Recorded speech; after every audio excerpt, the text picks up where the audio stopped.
20 दिसंबर 2020 को 30 फुट की एक बोट बहामस आइसलैंड से फ्लोरिडा की तरफ रवाना हुई। इस बोट में 20 पैसेंजर सवार थे।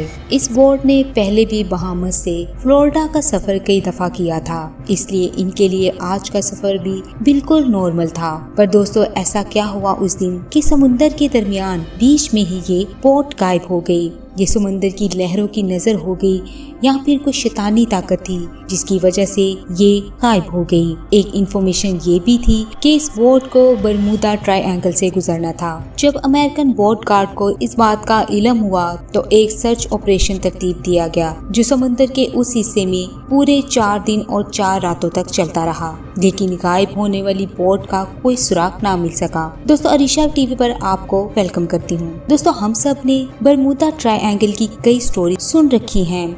बरमूदा ट्रायंगल समुंदर का एक बहुत बड़ा हिस्सा है जो असल में अटलांटिक ओशन में पाया जाता है। ये ट्रायंगल फ्लोरिडा से बरमूदा ट्रायंगल और फिर पोर्टो रिको से लेकर वापस फ्लोरिडा पर खत्म होता है। इस बनने वाले ट्रायंगल का एरिया 8 लाख स्क्वायर किलोमीटर है, यानी ये ट्रायंगल पाकिस्तान और तुर्की से भी बड़ा है, जिसको कभी बरमूदा ट्रायंगल या कभी डेविल्स ट्रायंगल भी कहा जाता है। इस ट्रायंगल की मिस्ट्री पूरी दुनिया में मशहूर है, क्योंकि यहाँ से गुजरने वाले शिप और प्लेन्स का कांटेक्ट अपने बेस स्टेशन से टूट जाता है और हमेशा हमेशा के लिए वो जहाज गायब हो जाते हैं। अभी तक शिप्स और प्लेन्स की बहुत बड़ी तादाद यहाँ पर गायब हो चुकी है। इनमें से भी बहुत से सर्च के बाद चंद शिप का मलबा रिसर्चर को समंदर के बॉटम से मिला है, वो भी उस जगह से नहीं जहाँ वो आखिरी बार रडार पर शो हुए थे, जबकि बहुत से शिप्स का आज तक मलबा ही नहीं मिला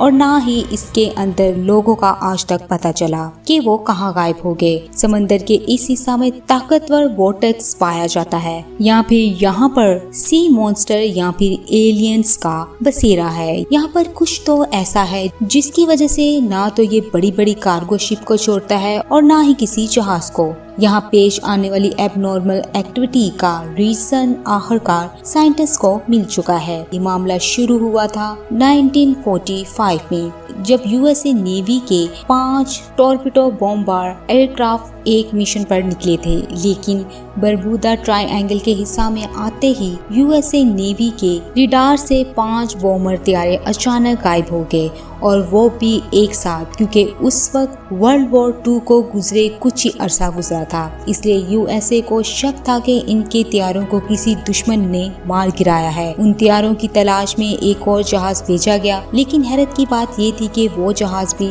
उस एरिया में आते ही गायब हो गया और इस तरह उन 6 जहाजों का आज तक पता न चल सका। यही वो वाकया था जिसके बाद बरमूदा ट्रायंगल को खौफ की निगाह से देखा जाने लग पड़ा। लेकिन दोस्तों, इससे पहले भी तकरीबन 10 साल पहले कुछ ऐसा ही सीन एक और जहाज के साथ हुआ था, लेकिन खुशकिस्मती से वो अपनी जान बचाने में कामयाब हो गए थे। 19 साला ट्विंस जॉर्ज और डेविड नेवी में ऑफिसर थे। अचानक इनको अपने वालिद की इंतकाल की खबर मिली, तो इनको एक प्राइवेट एयरक्राफ्ट में बैठकर अपने होम टाउन जाना पड़ा। अभी जहाज को बरमूदा ट्रायंगल के समुंदर पर पहुंचे 20 मिनट ही गुजरे थे कि पायलट ने इनको बताया कि जहाज के तमाम इंस्ट्रूमेंट काम करना छोड़ गए हैं, कि जहाज काम करना छोड़ गया है, और ना ही पायलट को इसके फ्यूल का अंदाजा हो रहा था, और ना ही इसका रेडियो काम कर रहा था, और ना ही उस वक्त उसको ये मालूम हो रहा था कि वो किस डायरेक्शन में जा रहा है। इन दोनों भाइयों के मुताबिक इन लोगों को ना तो कोई शिप नजर आ रही थी और ना ही जमीन का कोई छोटा सा हिस्सा दूर दूर तक नजर आ रहा था। सिर्फ इनको हर तरफ पानी ही पानी नजर आ रहा था। इतने में पायलट बेहोश हो गया, लेकिन खुशकिस्मती से जहाज में को पायलट भी मौजूद था, जिसने जहाज का कंट्रोल संभाल लिया था, और चंद घंटों की परवास के बाद आखिरकार इनको जमीन नजर आ गई और फिर इस जहाज को इमरजेंसी लैंड करवाना पड़ा।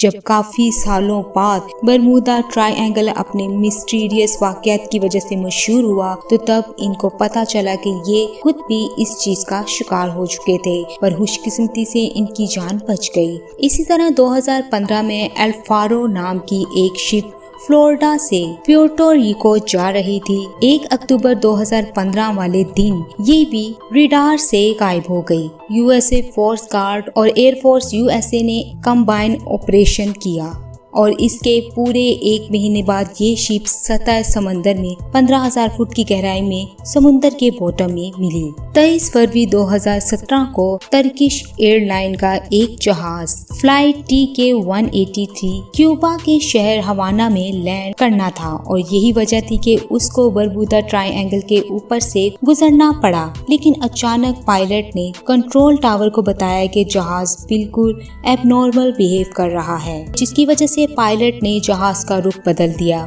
और हैवाना की बजाय डालस एयरपोर्ट पर जहाज को लैंड करवा दिया, जिसकी वजह से 840 पैसेंजर की जान बच गई। इस तरह के बहुत से इंसिडेंट बरबूदा ट्रायंगल पर पेश आ चुके हैं। बहुत से वाकयात तो ऐसे हैं जिनमें से कुछ तो विकिपीडिया पर मौजूद ही नहीं है और कुछ मौजूद हैं। दोस्तों, इसी तरह 1967 में क्रिसमस वाले दिन एक अमेरिकी बिजनेसमैन जिसका नाम बुराक था अपनी लग्जरी यॉट में मियामी बीच की सैर को निकला। लेकिन थोड़ी ही देर बाद बुराक की बीच गार्ड को कॉल आ गई और उसने बताया कि उसकी यॉट की किसी ठोस चीज से टक्कर हुई है। जब गार्ड्स वहां पर पहुंचे तो ना ही वहां उनको कोई यॉट मिली और ना ही वहां बुराक का नामो निशान मौजूद था। इतने बड़े समंदर में उसकी कौन सी चीज के साथ टक्कर हुई, ये राज बुराक के साथ ही चला गया। बरबूदा ट्रायंगल की मिस्ट्रीज हर नए वाक़े के साथ ताज़ी हो जाती है और हर बार की तरह इन मिस्ट्रीज की तलाश के लिए साइंसदान फिर से नई रिसर्च के लिए निकल पड़ते हैं। लेकिन इस बार साइंसदानों ने कुछ ऐसी ठोस सबूत ढूंढे हैं जिसे लगता तो यही है कि शायद वाकई अब ये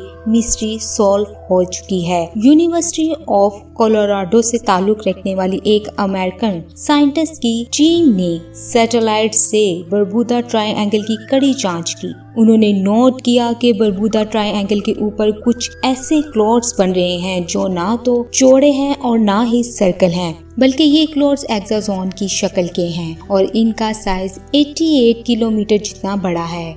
एक्सपर्ट टीम का कहना है कि शायद ये कोई आम क्लाउड्स नहीं बल्कि ये एयर बॉम्ब क्लाउड्स हैं। यानी जब ये अजीब किस्म के बादल बनते हैं तो इनके पीछे बहुत सी अजीब किस्म और तेज हवा के झोंके बनते हैं जिनकी स्पीड 250 किलोमीटर पर आवर तक पहुंच सकती है। हवा के इन झोंकों की स्पीड इतनी तेज होती है कि ना तो इसमें हवाई जहाज आसानी से उड़ सकता है और इनकी वजह से जो पानी में लहरें बनती हैं उनकी वजह से ना ही कोई शिप पानी में तैर सकती है। साइंसदानों का कहना है कि शायद बरबूदा ट्रायंगल में होने वाले वाकयात की शायद ये भी एक वजह मानी जा सकती है। तो दोस्तों, उम्मीद है आपको आज की हमारी वीडियो पसंद आई होगी। अगर आज की वीडियो आपको पसंद आई तो वीडियो को लाइक, चैनल को सब्सक्राइब और बेल आइकन के बटन को जरूर प्रेस कर दीजिएगा ताकि इस तरह की हर आने वाली वीडियो आपको मिल सके।